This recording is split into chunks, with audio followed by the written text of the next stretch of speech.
Bismillah, masyaallah, makan mulia diterima Allah. Bismillah, masyaallah, la haula wa la quwwata illa billah.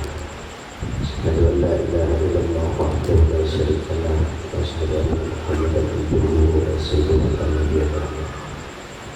Puji dan syukur sama-sama kita serahkan kepada Allah Subhanahu wa taala pada malam yang berbahagia ini, karena kekuatan cinta daripada saudara-saudara kami dari Gorontalo bersedia kami bisa hadir ke tempat yang mulia ini. Sebenarnya saya dalam kondisi agak kurang sehat, sehingga Ramadan kemarin saya kurang berada di Jakarta. Jadi semenjak Ramadan itu mungkin saya ketemu pengajian seperti ini dengan jemaah Jakarta 5-6 kali berkali. Tidak banyak waktu saya dengan mereka, dan baru seminggu sedang 5 hari di Jakarta dari seluruh pulang dunia. Alhamdulillah ini juga baru balik dari Jakarta, dari Aceh. Baru seminggu, baru 2 kali pertemuan saya di Jakarta dan ditelepon Aminopal suruh kemari. Jadi entah cahaya Panglima, entah cahaya Pak Haji Ansar, ya, entah cahaya siapa menarik sehingga kami seperti bermimpi. Baru 2 kali pertemuan, ibu-ibu P2T Jakarta baru 1 kali. Baru 1 kali pertemuan hari Sabtu yang lalu sudah ditarik ke Gorontalo. Jadi mungkin ini cahaya kasih sayang di sini. Selawat dan salam selalu tercurah kehadiran Nabi besar Muhammad sallallahu alaihi wasallam pada keluarga dan sahabatnya dan pada seluruh pewarisnya. Insyaallah kita semua mendapat syafaatnya. Amin ya rabbal alamin. Kita cintai dan sayangi, dengan keberkahan beliau lah kita bisa berhimpun. Abu yang senantiasa mendidik zahir batin kita, begitu pula pada keluarganya dan seluruh ulama-ulama yang insyaallah membantu perjuangan beliau, juga kepada para wali, para gubernur juga yang setia membantu perjuangan beliau. Kita doakan semoga dipanjangkan umur, disehatkan badan, sampaikan cita-cita, dan juga kita semua istiqamah mengikuti jalannya. Yang kita muliakan Abu Yusuf Jangkon, wali provinsi Gorontalo yang telah menyambut melayani kita di tempat ini, beserta keluarga besarnya, penasehat atau yang mewakili Indonesia Timur, kemudian Sekjen, Panglima, Takmir Masjid, kemudian Ustaz yang memimpin majelis taklim bagi asuhan, Wali Bindoto, Wali Pinanggaluman, Teguh Bisri, dan juga ibu-ibu, bapak-bapak sekalian yang dirahmati Allah. Jadi tadi kami hitung-hitung dalam pesawat itu 3 jam dari Jakarta ke Malang. Jadi 3 jam. Ibu-ibu, bapak-bapak mau duduk di sini berapa jam? 3 jam juga. Hah? Apa? 3 jam apa 30 menit? Apa 10 menit? Terserah. Hah? Berapa jam kita duduk di sini? Hah? Jadi kalau bapak ibu sayang pada saya, berapa jam saja mau.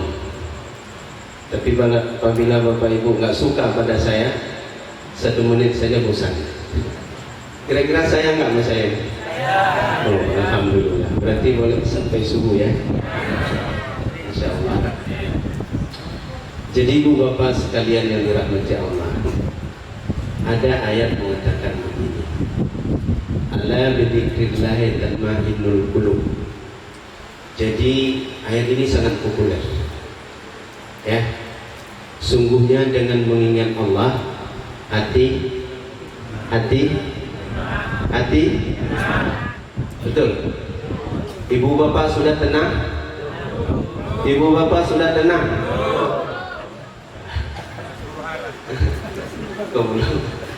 Kau belum tenang. Ayatnya mengatakan ala bizikrillah tatma'innul qulub. Kenapa nggak tenang? Ya. Lalu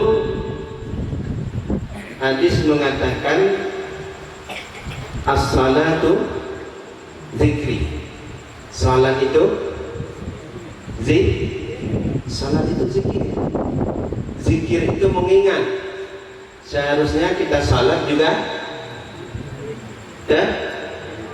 tenang. Jadi kita salat 5 waktu sudah tenang? Belum juga. Belum gimana ini?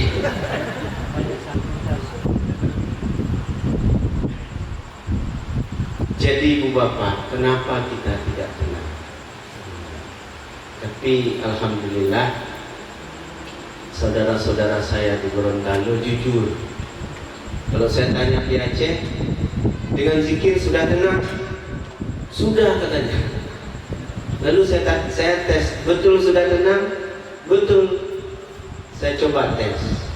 Bagaimana kalau ibu bapak hilang ayam di sini? Tenang? Enggak tenang. Hilang ayam saja? Tidak? Hilang handphone apalagi? Nah, karena banyak nomor relasi di situ. Ya. Lebih-lebih tidak? Bukti tidak tenang apa? Waktu kita takbir Allah, gimana handphone saya? Kenapa lah saya? Bagaimana cara? Apalagi kalau handphonenya tuh handphone mahal, ya? Apa handphone mahal itu? Apple, Apple ini. Nah, ya kalau Apple itu kira-kira kalau hilang dalam salat khusyuk nggak salat? Tidak? Khusyuk. Kenapa nggak khusyuk? Jadi itulah dunia yang menguasai batin.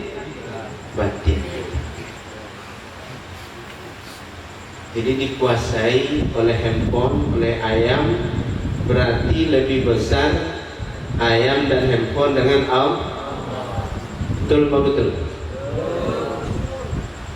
Saya juga seperti itu, bukan ibu bapak. Saya juga seperti itu. Kenapa? Karena hati kita ini kecil sebenarnya. Dada kita ini kecil. Kan kalau kita di sini tempat di bawah susu kiri, kecil tempat. Tapi bisa penuh dunia di sini. Dunia bisa penuh terisi di kalap kita. Mulai dari langit, mulai dari ujung timur sampai ujung barat bisa terisi di kalap. Kecil tapi besar. Makna besar ingatannya. Ingatannya. Tapi tidak pernah merasa besar Allah. Ingatan kita kepada Allah itu tidak pernah merasa besar. Seharusnya hati orang beriman itu lebih besar Allah daripada selain.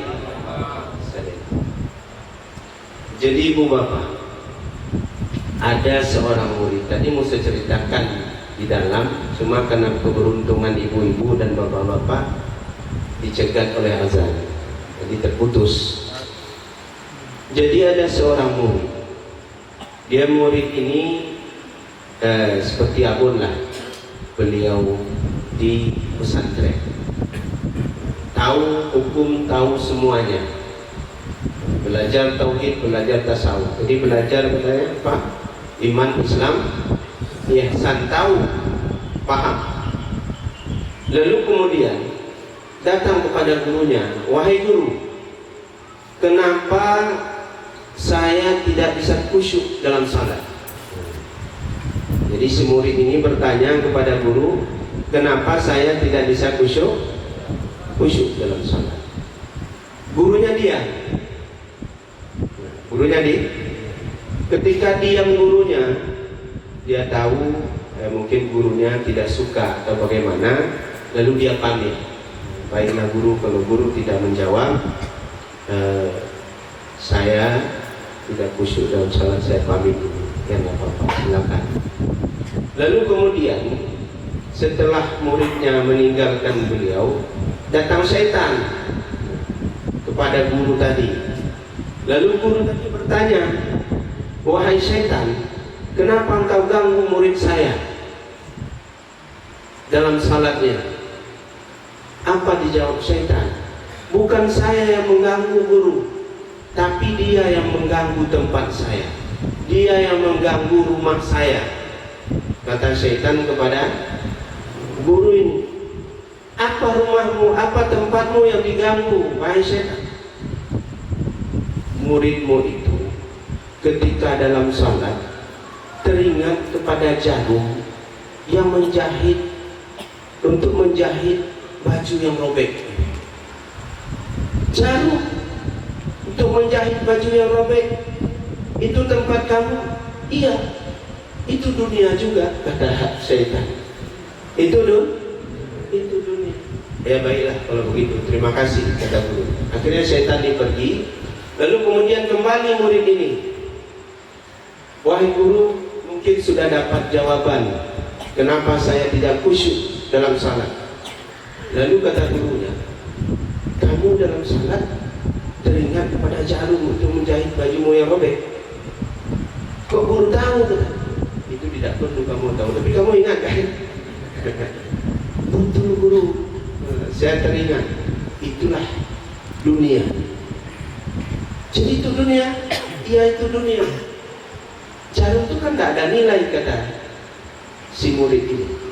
Dia tidak ada nilai, tapi itu dunia yang mengganggu kamu dengan Allah.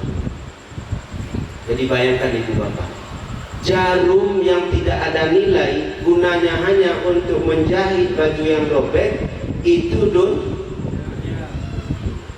apalagi empel. Apalagi empel. Apalagi kalau dibangku panjangkan, ya, digeser dari kedudukan. Dan dunia yang paling besar itu adalah harga diri kita. Harga diri, merasa diri kita ini paling berharga, supaya dihormati, supaya dilayani, supaya dimuliakan. Maka tadi kata Abun itu, kita ini tidak ada daya, tidak mampu kita untuk tidak mengingat selain Allah, pasti terima. Jadi bagaimana kita mengatakan, kita merasakan tobat kita sudah diterima? Bagaimana kita merasakan makam kita yang paling tinggi? Bagaimana kita mengatakan kita yang paling mulia, kita yang paling taat, kita yang ahli zikir, kita yang ahli ke masjid, kita ahli jamaah salat 5 waktu, kita ahli bangun tengah malam.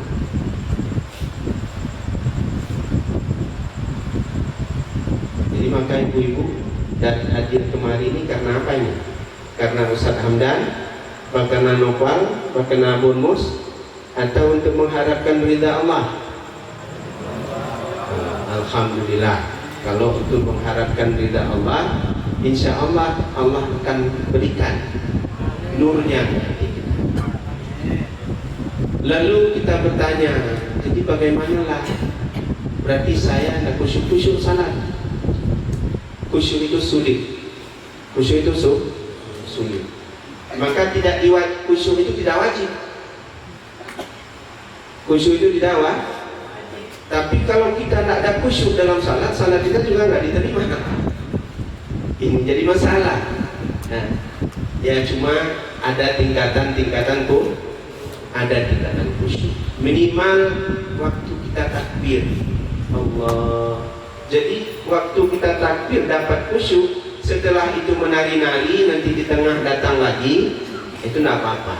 Tidak mungkin kita khusyuk dari takbir sampai salam. Kecuali para sahabat-sahabat Rasulullah seperti Sayyidina Ali, nah itu memang khusyuk beliau dalam salat. Kalau kita ini seperti tadi, hati kita ini sudah dikuasai oleh dunia. Apalagi kalau kita ada ya Panglima ya, insya Allah Panglima kita tidak. Ya. Jadi itu, kalau ibu-ibu teringat jilbabnya saja berbeda dengan yang lain, itu sudah tidak kok. Misalnya jilbabnya dari Australia misalnya. Ada yang jual jilbab di Australia? Nggak ada ya. Jadi bahannya mungkin. Jadi itu sudah tidak khusyuk. Jadi apa khusyuk? Khusyuk itu padam nafsu dari apa? Dari tabiat nafsu kita yang buruk atau nafsu kita yang jelek. Bagaimana memadamkan nafsu itu? Memadamkan nafsu dari tabiat kita yang jelek. Kalau tabiat tubuh tadi sudah disebutkan, misalnya kita suka tidur, suka makan, suka bicara, banyak hura-hura, itu tabiat tuh. Tabiat nafsu, sombong, iri, dengki, itu bagaimana memadamkan? Penyakit-penyakit tersebut tidak bisa hilang, bukan terhapus, tapi tertutupi oleh kebaikan. Maka kita dianjurkan selalu untuk melakukan yang baik-baik, baik perbuatan kita maupun perkataan maupun hati kita harus diisi dengan kebaikan. Maka kita kalau berkumpul-kumpul di MPDT ini, kita disuruh untuk banyak muhasabah, menghitung kita bukan menghitung amal atau kejelekan orang lain, yang kita hitung waktu kita. Nah, misalnya ini sudah 1 tahun berlalu, banyak baik atau banyak yang buruk, banyak yang tersia-sia waktu kita yang lalu, apa banyak yang bermanfaat, banyak kita melakukan pahala atau malam ini dihitung. Jadi kalau mau tobat benaran malam ini, takutnya besok mati. Jangan-jangan besok bisa kita masih mati besok? Allah kuasa. Tahu-tahu saya sudah mati di Gorontalo. Ya, Allah kuasa. Tidak bisa kita menghindar. Saya katakan tadi mau Anda, 3 yang kita tidak bisa menghindar yang pasti datang pada kita. Pertama sakit, kedua tua, ketiga mati. Sakit tak diundang, tua juga tidak diundang, mati tidak diundang. Jadi itu wajib dia datang kepada kita, nggak bisa kita halangi. Walaupun misalnya tua itu kita poles sampai ke Jerman sana supaya awet muda, umur itu tidak bisa didustakan. Walaupun di tampilan kita mungkin kelihatan muda, dalam keropos. Jadi yang penting yang jangan keropos adalah keimanan yang harus kokoh. Inilah perjuangan Tasawuf. Keimanan kita ini jangan keropos. Bagaimana supaya jangan keropos iman? Dengan jalan ihsan. Jadi ihsan kalau kita jelaskan nanti ibu bosan. Jadi insya Allah di waktu lain kita jelaskan. Yang penting kita bertauhid tasawuf, kita belajar keimanan, kita belajar agama, kita salat, itu harus tahu apa yang kita lakukan. Jadi kalau kita tidak paham apa yang kita lakukan, misalnya kita salat itu harus tahu yang kita lakukan itu, tujuan kita salat itu kita harus tahu. Tapi kalau ikut-ikutan salat, maka kita malas-malasan salat. Tidak terasa nikmat kita salat. Berat kita salat. Kalau kita tidak memahami salat. Sampai tua, dari kecil kita salat sampai tua, salat kita itu tidak bergeser. Begitu nggak ada peningkatan. Kalau lagi dingin, bangun subuh tetap malas, walaupun sudah tua. Karena kenapa? Kita tidak memahami, karena salat ikut-ikut. Nah, jadi maka diberikanlah kita ilmu untuk apa kita salat itu. Apa tujuan kita melakukan salat? Apa tujuan kita untuk kita patuh taat takzim kepada Allah Subhanahu wa taala. Jadi ini Ibu Bapak tidak perlu panjang-panjang ya. Tidak perlu panjang-panjang, sedikit yang penting bisa kita paham, bisa kita ingat. Nah, jadi ilmu tauhid tasawuf itu adalah ilmu bersih yang tidak bisa dicampuri dengan yang lain. Jadi kalau misalnya kita, apalagi wali nangro, Pak Guru, Pak Tengku, kalau sudah dicampuri kasat itu dengan kepentingan, dengan keuntungan, nah itu siap-siap saja. Nah, siap-siap saja kita akan jauh dari Allah, jauh dari Allah, jauh dari guru, jauh dari teman-teman. Akan bermasalah majelis ini. Nah, apabila ada di antara kita berkasat, berniat untuk kepentingan dan keuntungan di maka kita harus bersih dari itu. Apapun kebaikan yang kita lakukan, sekecil apapun kebaikan yang kita lakukan, kita harus senantiasa untuk mencari ridha Allah. Tidak perlu kita pengen ini, pengen itu. Kita salat duha misalnya supaya diturunkan rezeki, yang di langit diturunkan ke bumi, yang di dalam bumi dinaikkan ke atas. Itu sudah urusan Allah, kita lakukan saja. Tapi kalau kita mengharapkan itu ketika Allah belum berikan, kita tinggalkan salat zuhur. Betul betul. Begitu juga kita salat malam. Ketika ada sesuatu yang kita inginkan tidak dikabulkan oleh Allah, kita nggak salat malam. Maka kita jangan terlalu mengharap imbalan atas perbuatan baik kita. Makanya misalnya saya kesini, kalau nggak dibayar saya nggak kemari, berarti saya nggak kemari. Nah, kita itu bukan mencari upah di dalam agama ini. Nah, tapi bagaimana kita menghidupkan agama, bagaimana kita membentuk kepribadian umat, membentuk akhlak umat supaya kita benar-benar saling mencintai dan saling berkasih sayang bukan karena materi, tapi berkasih sayang karena Allah.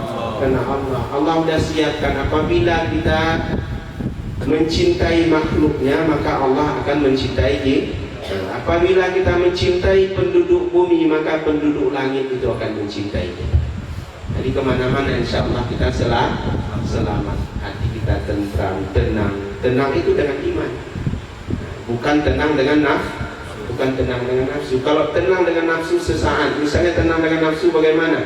Misalnya kita ada anak kita mau ikut tes pegawai, lalu kita berdoa, salat tahajud, bernazar, anak kita lulus, kita tenang. Di waktu lain mungkin nggak lulus, anak yang kedua, tenangnya kenapa waktu anak saya yang pertama dikabulkan oleh Allah, anak saya kedua tidak dikabulkan oleh Allah. Padahal nikmat dan cobaan itu sama, karena dua-dua pemberian Allah, dua-dua bentuk kasih sayang. Dikasih nikmat karena sayang Allah, dikasih cobaan karena sayang Allah. Betul ibu-ibu? Jangan betul-betul aja, nanti suaminya dilihatnya perempuan lain dah marah. Nah, betul berarti ya. Sanggup. Nah, jadi jangan betul-betul aja. Kalau betul sanggup, ya, nggak ketawa. Jadi beriman itu yang betul. Apapun yang terjadi pada diri kita, pada keluarga kita, karena kita taat beriman kepada Allah, lalu kita mau menghindar dari cobaan, menghindar dari ujian, itu nggak bakalan.